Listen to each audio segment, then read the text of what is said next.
Kyle Busch just said the quiet part out loud, and it might be the clearest sign yet that one of NASCAR's greatest drivers is hitting a breaking point. Because when Kyle Busch starts asking, who's the idiot here? After more than 100 Cup races of frustration, this stops being a bad stretch. This becomes a full-blown identity crisis inside Richard Childress Racing. For a driver who built his legacy on confidence, swagger, and winning everywhere he went, the fact that Busch openly sounds confused about why nothing is working anymore, that's a massive red flag for the entire number 8 team. And honestly, this story is getting bigger than just results. It's becoming about whether Kyle Busch can still be Kyle Busch in the modern Cup Series. Busch's comments came after another strange contrast in his season. On Saturday, he looked like vintage Rowdy in the Truck Series at Dover. Aggressive, sharp, totally in control. He already has multiple truck wins this year and looks completely comfortable when he drops into that series. Then Sunday comes around in Cup and it's the exact opposite story. The speed disappears, the balance disappears, the confidence disappears. And now Busch is openly questioning the communication inside RCR. What makes this more interesting is that Busch isn't saying he suddenly forgot how to drive. In fact, he's saying the exact opposite. He believes he's doing everything the same way he always has. Same feedback, same preparation, same process. But somehow, the end result keeps getting worse. That's why his comments matter so much. Because when elite drivers struggle, they usually blame setup, luck, penalties, bad restarts, something specific.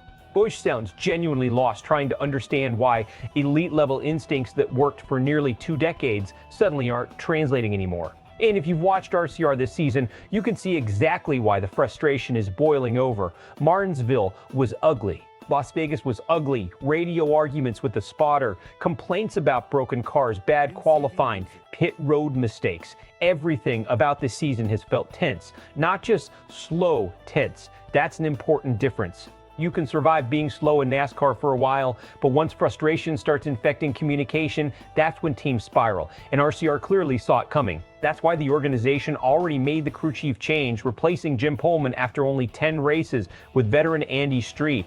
Now here's where this gets fascinating. Busch immediately noticed a difference with Street. Not because the cars magically became dominant overnight, they didn't. But because Busch feels heard again, that's the key detail. He basically admitted that Street interprets his feedback differently and translates it into the race car more effectively.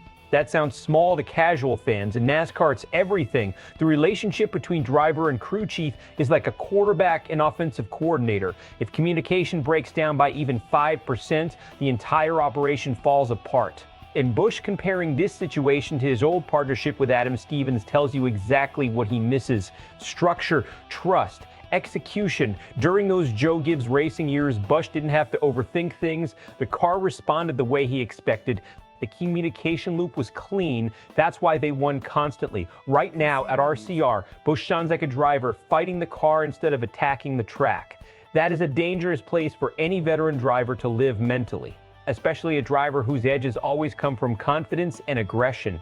And speaking of aggression, the John Hunter Nemechek situation only added more fuel to the fire, because now Busch isn't just battling performance questions, he's battling perception. A lot of fans and people in the garage think NASCAR treated Busch differently after the Texas incident, especially when other drivers have been penalized for similar moves. Busch tried defending himself online with SMT data, saying he didn't intentionally crowd Nemechek and that his own car was damaged. But when reporters pushed him further, he basically shut the conversation down immediately. That response tells you something too. Kyle Busch knows every word he says right now gets magnified because of the slump. When drivers win, aggression gets called passion. When drivers lose, the exact same behavior gets called frustration. That's where Busch is right now. And this is where the bigger legacy conversation starts. Because nobody questions Kyle Busch's talent. The numbers already made him a Hall of Famer years ago. But fans are beginning to wonder whether this current stretch is hurting the image of the ruthless closer everyone feared for so long. Here's the reality though, Busch probably doesn't care about public image nearly as much as he cares about one thing: winning again in Cup. That's the obsession. And honestly, that obsession may still be the reason he turns us around. Because if there's one dangerous thing in NASCAR, it's a desperate Kyle Busch with something to prove. Still, there are real risks here.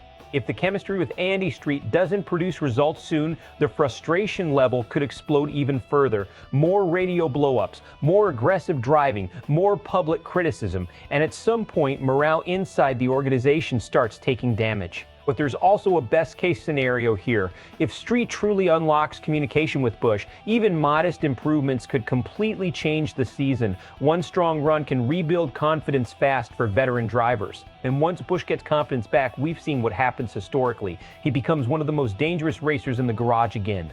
The worst-case scenario? The Cup struggles continue. The tension keeps building, and Busch starts looking more comfortable dominating trucks than competing for Cup wins. That's not where a driver of his caliber wants his career narrative heading, especially this late in his career. What makes this story so compelling is that it's not really about talent anymore. It's about connection, communication, belief. Kyle Busch still believes he can win. The real question is whether Richard Childress Racing can still give him a car capable of proving it. So now the pressure shifts to RCR. Because if one of the greatest drivers of this generation is openly saying, "I'm doing everything right," and the results still aren't there, then where exactly is the real problem? And more importantly, can they fix it before this frustration becomes permanent? Let me know what you think. Is Kyle Busch still capable of winning consistently in the Cup Series, or are we watching the slow decline of one of NASCAR's biggest legends? And if the problem really is communication at RCR, does Andy Street actually change this season? Drop your thoughts in the comments, and if you want more high-impact NASCAR coverage every week, make sure you subscribe to SportsWire USA.